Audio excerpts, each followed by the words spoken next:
movement in Washington State in order to help us maintain our law here, because there are forces at work, especially in our federal government, who do not agree with our medical cannabis laws and our right to use alternative medicine. And I believe that if we strengthen our movement here, build on it, that it will spread, and it will be much harder for those who disagree with it to attack it successfully. And so simply by explaining the facts, going out and telling my story, sharing my experiences with other people, doctors, other patients, law enforcement people, and politicians, and I keep doing that over and over, and I believe that over time it can't help but succeed, because the truth of the matter is that this is very beneficial, and if it's used correctly, it's not harmful. Exactly. Now, like I told you before, there's a few questions that I had here for you, and Sure. and after these questions that I think that even our viewers would really want to know, then we can get into a little bit more brass tacks as far as the difference, and there is a difference between marijuana or pot. You'd find that on any street corner, or cannabis, and the true difference, and we'll talk about that. So it'll be sort of like marijuana versus cannabis. What the true scientific, I guess, would be the word difference between them in what it is. We've talked about it somewhat previously, but we'll dive into that here shortly. Do you find it hard, Dennis, to know that people may disagree with you or with what you do? No, I don't find it hard at all. I'm willing to go and discuss things with people. It doesn't matter if they disagree with me or not, because I have no qualms at all about let me just say, I believe my own story, and I believe it so strongly that it doesn't matter what other people say. It's a fact in my life. I can't speak for other people, okay? I'm not trying to. I'm trying to share what my experiences have been, and in some cases, when I have permission, I'll share experiences other patients have had also. And it just explained this, and people seem to be very receptive once I start talking. And as long as they're willing to listen and keep an open mind, people are quite receptive. Now, as you know, our director Steve and I, we both love you to death. We do. We think the world of you and Woody. And hello, Woody. We haven't said hello, Woody. So hello. Don't be throwing a brick at the TV now, but or your computer. But you know, we do enjoy having you as a personal friend, Dennis. And, you know, ladies and gentlemen, I know that from my experience, away from the hustle and bustle of life itself, when people get right down to it, they're still people. And no matter what somebody may or may not agree with, you know, let's forget that noise for the time being. Let's lay down that shield, because, you know, a lot of folks, and it's sad to say, and you've probably seen it, but a lot of folks, they have like a mask over the face.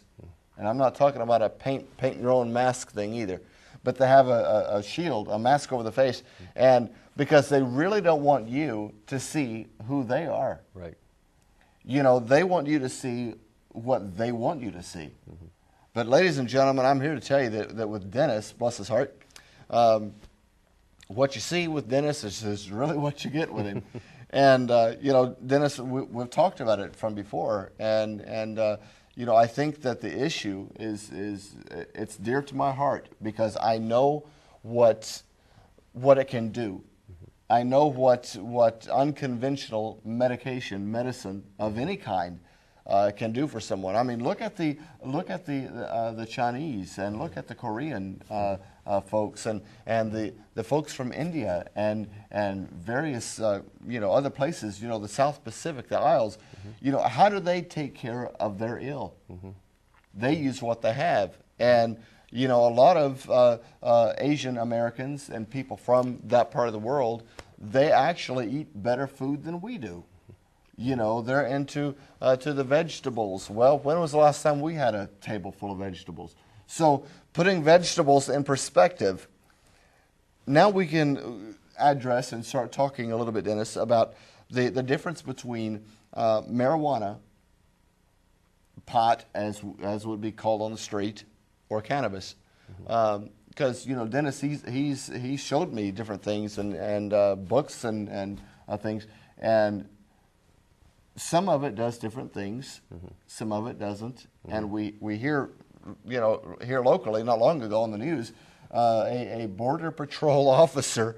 This was so ignorant, but a border patrol officer that was guarding the Canadian and U.S. border, which isn't far north of Seattle, a couple of hours, but he was trying to smuggle pounds of, at this point I will say, pot into the United States, and got caught and busted.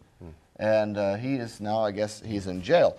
But you hear stories about people trying to smuggle in marijuana, try to smuggle in the old time, whatever, to our country, knowing that product would be abused. How would you tell somebody the difference?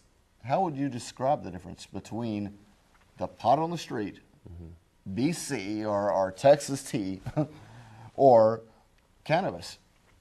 Well, there's really no difference scientifically. I mean, the plant is the same, but the method of growing it can be different. When you're growing cannabis for medicinal purposes, you want to grow a well-balanced plant so that all the compounds are included in it, hopefully in a balanced way. When you're growing it for profit or for illegal drug trade, you're growing it for the THC content primarily, the part that makes you high. And the more of that there is, the more money you can get for it, or the quicker it will sell, I suppose, and the more people who are looking for that sort of thing will like it. When you're growing it for medicinal purposes, that is a side effect. Yes, you do get a little bit stoned from it, but so do you get side effects of that nature from many pharmaceutical medicines as well. So, but it's less of that when you have a well-balanced plant, because there are hundreds of compounds, known compounds in cannabis. And so the idea here is to give you a well-balanced plant that nature would provide without forcing it to grow in producing much more THC than nature would normally do on its own. So, and also in the way it's used. That's the other thing. Just by virtue of the fact that they made it illegal in 1937, because of human nature, I suppose, people want to do things they're told not to do, especially when you're young. You want to get away with things and maybe find something that makes you feel real good or that sort of thing. And so when you make something illegal, it sets up that whole scenario. And we've had basically 80 years of this being illegal, and so people have been limited in their knowledge of what cannabis can do, because it's been limited to simply those people on the fringe who wanted to use it to get high. The truth of the matter is that cannabis has, for thousands of years, been a very good medicinal plant. In fact, our forefathers used it. You can read in certain websites, I don't know if I can mention any websites here, MPP.org, which stands for Marijuana Policy Project. It's a very, very good website, and there are links on that website to others as well. So if you care to look that up, you might be able to educate yourself a little bit about it. And there are links on that website where you can read excerpts from the personal diaries of folks like George Washington, who was one of the largest cannabis and hemp growers in Virginia during his day. Thomas Jefferson, who talked in his diaries about its benefits as a digestive aid, which is primarily what I use it for. Benjamin Franklin, he liked it for pleasure. and that's all written in there. And then, of course, it was in the American Pharmacopoeia as cannabis until 1947, when it was removed, having been made illegal in 1937. The name marijuana was never used until the propaganda started up to try to make it illegal. And that name was sort of made up by some people close to the Mexico border. And the people